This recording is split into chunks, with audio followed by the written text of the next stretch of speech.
인도하시고 우리의 삶을 책임지시는 우리 주님을 찬양하며 나아갑니다. 함께 기도하심으로 예배로 나아가겠습니다. 하나님, 오늘도 주님의 크신 사랑을 우리가 붙잡으며 나아갑니다. 하나님, 우리의 삶의 진정한 소망 되시는 분은 주님밖에 없음을 고백합니다. 그렇기에 오늘 아침도 주님께 나오며 예배함으로 하루를 시작합니다. 하나님, 이 하루 가운데도 주님께서 우리를 인도하시고 주님께서 우리를 붙잡아 주시옵소서. 사탄의 어떠한 괴율에도 빠지지 않도록 주님께서 우리를 지켜주시며 또 하나님의 은혜를 행하며 살아갈 수 있도록, 하나님의 뜻을 행하며 살아갈 수 있도록 우리를 인도하여 주시옵소서. 하나님의 은혜만을 찬양합니다. 감사합니다. 예수 그리스도의 이름으로 기도드립니다. 아멘.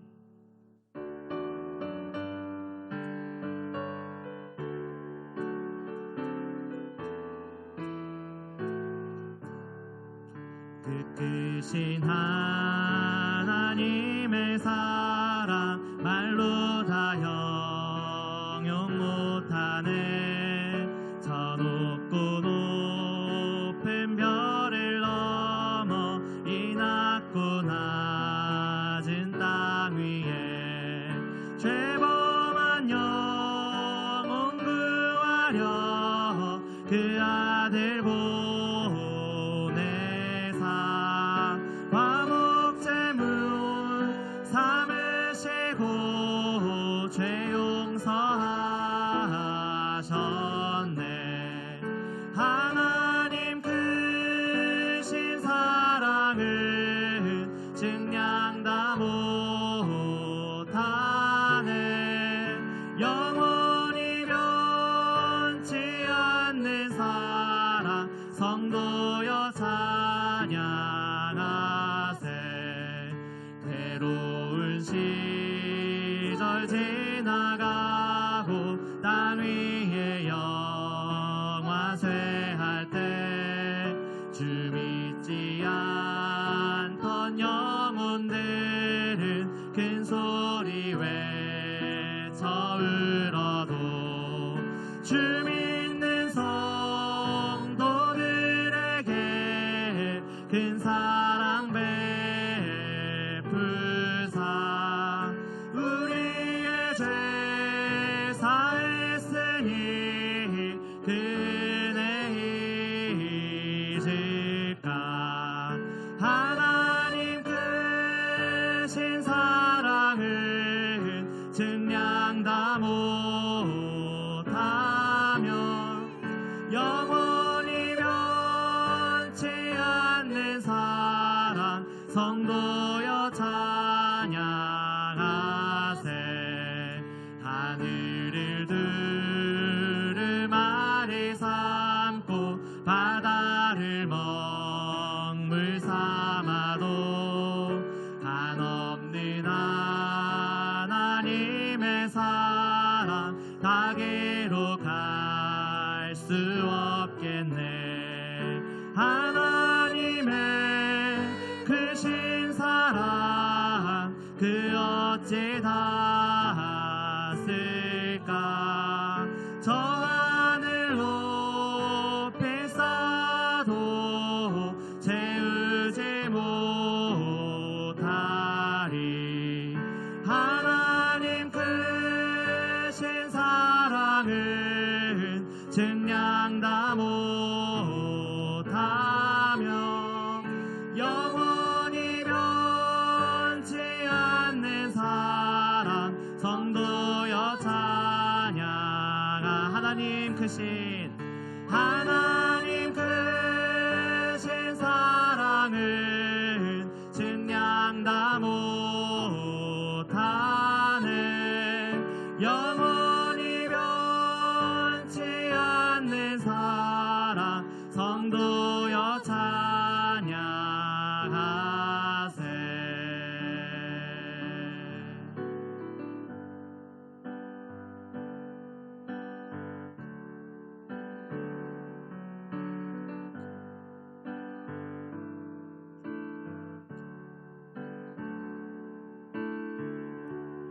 은혜 아니면 살아갈 수가 없네. 보험마저도 다 다 주의 것이니 세상 평안과 위로 내게 없어도 예수 오직 예수뿐이네.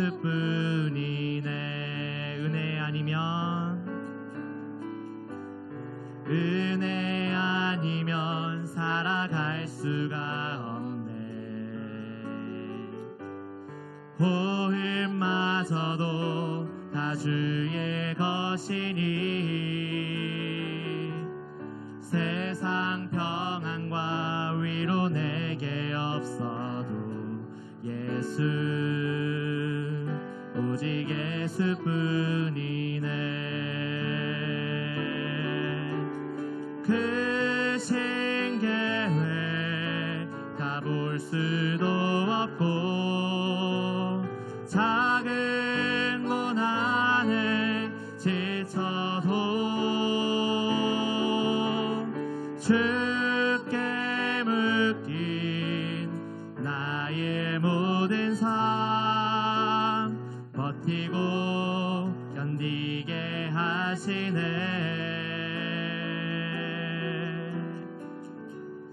은혜 아니면 살아갈 수가 없네. 나의 모든 것 다 주께 맡기니 참된 평안과 위로 내게 주신 주 예수 오직 예수뿐이네. 은혜 아니면 살아갈 수가 없네. 은혜 아니면 살아갈 수가 없네. 호흡마저도 다 주의 것이니 세상 평안과 위로 내게 없어도 예수 오직 예수뿐이네. 크신 계획 다 볼 수도 없고 작은 고난에 지쳐도 주께 묶인 나의 모든 삶 버티고 견디게. 크신 계획 다 볼 수도 없고 크신 계획 다 볼 수도 없고 작은 고난에 지쳐도 주께 묶인 나의 모든 삶 버티고 견디게 하시네. 은혜 아니면 살아갈 수가 없네. 나의 모든 것 다 주께 맡기니 참된 평안과 위로 내게 주신 주 예수 오직 예수뿐이네. 은혜 아니면 살아갈 수가 없네. 은혜 아니면 살아갈 수가 없네. 나의 모든 것 다 주께 맡기니 참된 평안과 위로 내게 주신 주 예수 오직 예수뿐이네.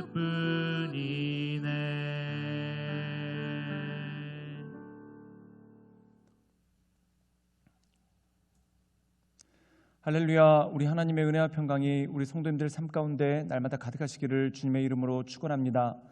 에스겔서 말씀에서는 이스라엘 민족 또한 남유다 왕국의 멸망에 대해서 말씀하실 뿐만 아니라 더 나아가서 그 주변 나라들의 멸망에 대해서 말씀하고 계십니다. 오늘 말씀 가운데 보면은 이집트에 관한 멸망에 대해서 말씀하고 있는데 이 이집트는 굉장히 여러 장에 걸쳐서 그리고 꽤 많은 내용이 나오게 되는 것을 보게 됩니다. 그 이유는 그만큼 이집트가 주변 나라에 영향을 미쳤고 또한 이집트 자체가 수천 년 동안 굉장히 큰 권세를 누려왔던 그러한 나라였기 때문에 그렇습니다.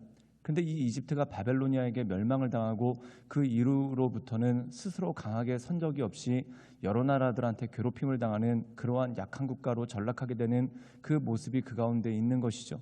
그렇다면 이집트가 이렇게 비참하게 된 이유는 무엇이겠습니까? 물론 바벨로니아가 강한 것도 있습니다.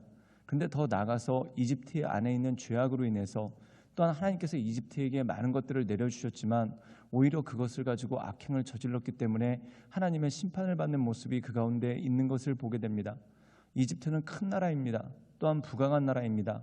근데 자기가 가지고 있는 그 부강과 또한 그 큼을 가지고 주변 나라들을 섬기고 또한 그것으로 긍정적인 영향력을 미치는 것이 아니라 마치 힘이 있고 돈이 많지만 무슨 사채업자들처럼 주변 나라들을 괴롭히는 그러한 모습이 그 가운데 있었다는 것이죠. 결국 이집트의 멸망은 하나님께서 이집트에 공의를 행하시는 일들이었고 또한 모든 것을 새롭게 하시는 하나님의 역사가 그 가운데 있었던 것을 보게 됩니다. 사랑하는 여러분, 세상에 영원한 것은 아무것도 없습니다. 지금 나에게 힘이 있다고 또한 나에게 어떤 능력이 있다고 그것을 함부로 한다면은 결국 우리는 그것으로 인해서 쓰러지고 넘어질 수밖에 없을 것입니다. 그러므로 하나님께서 우리에게 주시는 것들이 무엇인지 그것을 잘 살피고 하나님 보시기에 온전한 사람으로 또한 하나님께서 기뻐하시는 믿음의 사람으로 날마다 나아가시는 우리 모든 성도들 되시기를 주님의 이름으로 축원합니다. 에스겔 32장 1절에서 16절 말씀입니다. 12째 해 12째 달 초하루에 여호와의 말씀이 내게 임하여 이르시되 인자야 너는 애굽의 바로왕에 대하여 슬픈 노래를 불러 그에게 이르라. 너를 여러 나라에서 사자로 생각하였더니 실상은 바다 가운데에 큰 악어라. 강에서 튀어 일어나 발로 물을 휘저어 그 강을 더럽혔도다. 주 여호와께서 이같이 말씀하셨느니라. 내가 많은 백성의 무리를 거느리고 내 그물을 내 위에 치고 그 그물로 너를 끌어오리로다. 내가 너를 무태버리며 들에 던져 공중의 새들이 내 위에 앉게 할 것이며 온 땅의 짐승이 너를 먹어 배부르게 하리로다. 내가 내 살점을 여러 산에 두며 내 시체를 여러 골짜기에 채울 것이며 내 피로 내 헤엄치는 땅에 물대듯 하여 산에 미치게 하며 그 모든 개천을 채우리로다. 내가 너를 불 끄듯 할 때에 하늘을 가리어 별을 어둡게 하며 해를 구름으로 가리며 달이 빛을 내지 못하게 할 것이며 하늘의 모든 밝은 빛을 내가 내 위에서 어둡게 하여 어둠을 내 땅에 베풀리로다. 주 여호와의 말씀이니라. 내가 내 패망의 소문이 여러 나라 곧 내가 알지 못하는 나라들에 이르게 할 때에 많은 백성의 마음을 번뇌하게 할 것이며 내가 그 많은 백성을 너로 말미암아 놀라게 할 것이며 내가 내 칼이 그들의 왕 앞에서 춤추게 할 때에 그 왕이 너로 말미암아 심히 두려워할 것이며 내가 엎드러지는 날에 그들이 각각 자기 생명을 위하여 무시로 떨리로다. 주 여호와께서 이같이 말씀하셨느니라. 바벨론 왕의 칼이 내게 오리로다. 나는 내 무리가 용사 곧 모든 나라의 무서운 자들의 칼에 엎드러지게 할 것이며 그들이 애굽의 교만을 패하며 그 모든 무리를 멸하리로다. 내가 또 그 모든 짐승을 큰 물가에서 멸하리니 사람의 발이나 짐승의 굽이 다시는 그 물을 흐리지 못할 것이며 그때 내가 그 물을 맑게 하여 그 강이 기름같이 흐르게 하리로다. 주 여호와의 말씀이니라.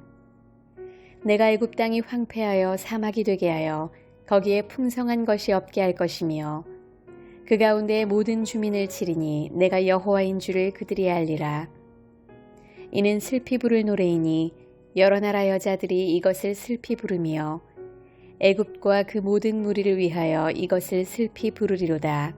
주 여호와의 말씀이니라. 오늘 말씀 가운데 보면은 에스겔에게 하나님의 말씀이 임합니다. 그리고 이집트를 향한 하나님의 말씀이 계속해서 선포되는 것을 보게 되죠. 우리 함께 에스겔 32장 2절의 말씀을 읽도록 하겠습니다. 제가 읽겠습니다. 인자야 너는 애굽의 바로왕에게 대하여 슬픈 노래를 불러 그에게 이르라. 너를 여러 나라에서 사자로 생각하였더니 실상은 바다 가운데서 큰 악어라. 강에서 튀어 일어나 발로 물을 휘저으며 그 강을 더럽혔도다. 오늘 말씀 가운데 보면은 이집트에 대해서 언급을 하고 있습니다. 이집트는 스스로 사자라고 생각했습니다. 뿐만 아니라 주변 나라들도 이집트는 사자다라고 생각했습니다.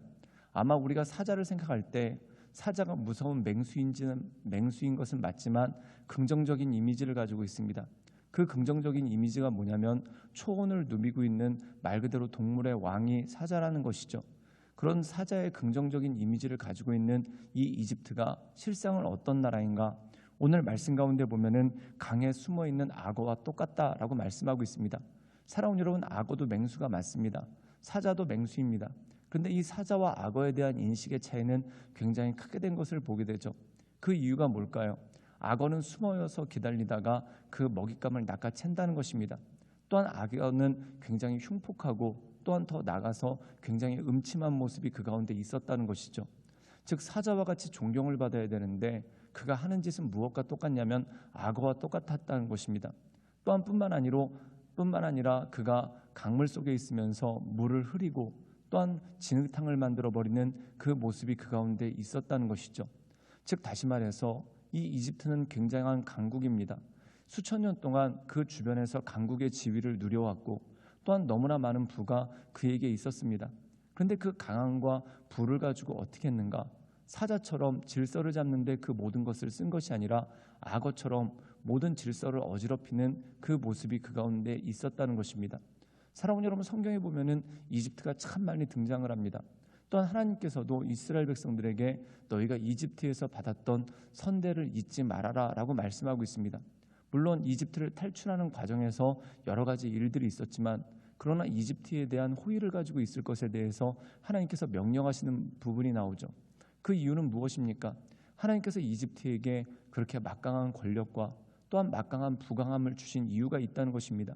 그것은 바로 주변 나라들을 섬기고 또한 요셉의 때 보면은 주변 나라들이 기근으로 인해서 어려움에 빠졌을 때 이집트에만 식량이 있어서 그 주변 나라들을 섬기고 살게끔 했었던 그러한 모습이 있습니다. 어떻게 보면은 이집트는 그런 댐과 똑같은 역할이라는 것입니다. 물이 홍수가 났었을 때는 물을 가둬놓아서 홍수를 조절하고 또한 가뭄일 때는 자기가 가지고 있던 물을 풀어서 그 주변을 비옥하게 하는 것, 이것이 바로 댐의 역할 아닙니까? 그런데 마치 이집트가 가지고 있었던 역할이 그러한 댐과 같은 역할이었다는 겁니다. 그런데 그가 그러지 못하고 오히려 자기가 가지고 있는 권력과 힘을 가지고 주변 나라들을 얕잡아보고 또한 주변 나라들을 집요하게 괴롭히는 악어와 같은 모습이 그 가운데 있었다는 것이죠. 결국 이러한 모습을 가지고 있었던 이집트가 어떤 일을 겪게 됩니까? 우리 함께 에스겔 32장 14절의 말씀을 읽도록 하겠습니다. 제가 읽겠습니다. 그때 내가 그 물을 맑게 하여 그 강이 기름같이 흐르게 하리로다. 주 여호와의 말씀이니라. 오늘 말씀 가운데 보면은 주님께서 그 강을, 그 물을 맑게 하시겠다라고 말씀하고 있습니다. 그렇다면 그 물이 맑아지기 위해서 필요한 것이 무엇입니까? 그 물에서 진흙탕을 일으키고 또한 그 물을 흐리고 있는 악어를 잡아내야지만 물을 맑게 할 수가 있다는 것이죠. 사랑하는 여러분, 바로 이 이집트가 그런 악어와 같은 모습이었다는 것입니다. 하나님께서 만인들이 누릴 수 있도록 주신 그 강물을 들어가서 흉포하게 또한 악하게 진흙탕을 만들고 또한 주변 나라들을 괴롭힘으로써 힘들게 하는 모습이 그 가운데 있는 것이죠.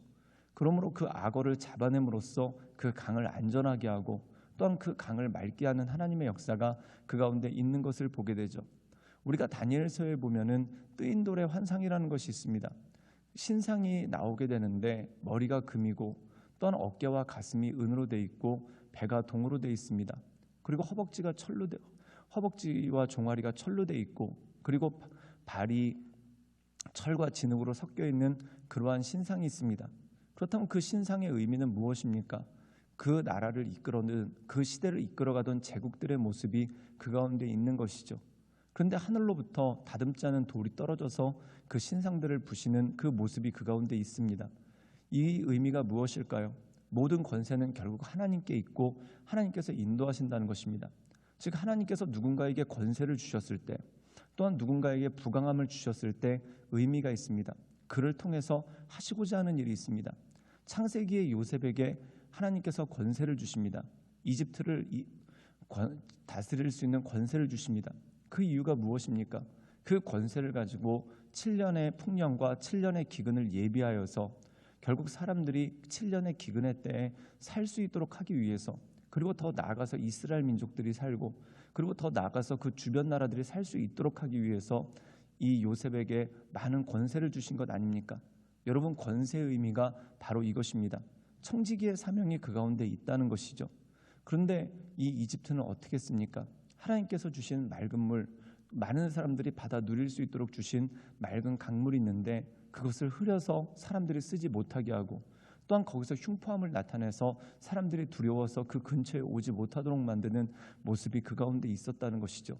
그러므로 이집트를 잡아냄으로써 다시 한번 공의를 흐르게 하고 정의를 흐르게 하시겠다라는 말씀이 이 말씀 가운데 있는 것입니다. 그러므로 사랑하는 여러분, 우리에게 하나님께서 주신 권세가 있습니다. 하나님께서 우리에게 주신 힘이 있습니다. 그것을 물을 흐리는 데 쓰는 것이 아니라 하나님께서 주신 힘으로, 하나님께서 주신 능력으로 날마다 온전하게 주님께 쓰임받아 하나님께서 기뻐하시는 삶의 자리에서 날마다 승리하며 나가시는 우리 모든 성도들 되시기를 주님의 이름으로 축원합니다. 함께 기도하시겠습니다. 사랑이 많으신 주님, 주님께서 우리에게 부어주신 은혜가 있고 또한 주님께서 우리에게 주신 강함이 있는데 그것으로 하나님 우리가 맑은 물이 되어서 우리 주변을 맑게 하며 또한 우리 주변 사람들이 나로 인해 혜택을 받을 수 있는 그러한 놀라운 하나님의 역사를 드러내는 그러한 사람으로 주님 우리를 사용하여 주시고 우리 가운데 역사하여 주시옵소서. 주님께 모든 걸 의탁드립니다. 하나님, 날마다 우리가 주님 보시기에 온전한 사람으로서 또한 온전한 청지기로서 날마다 서나갈 수 있도록 주여 도와주시옵소서. 예수님의 이름으로 감사하며 기도드리옵나이다. 아멘.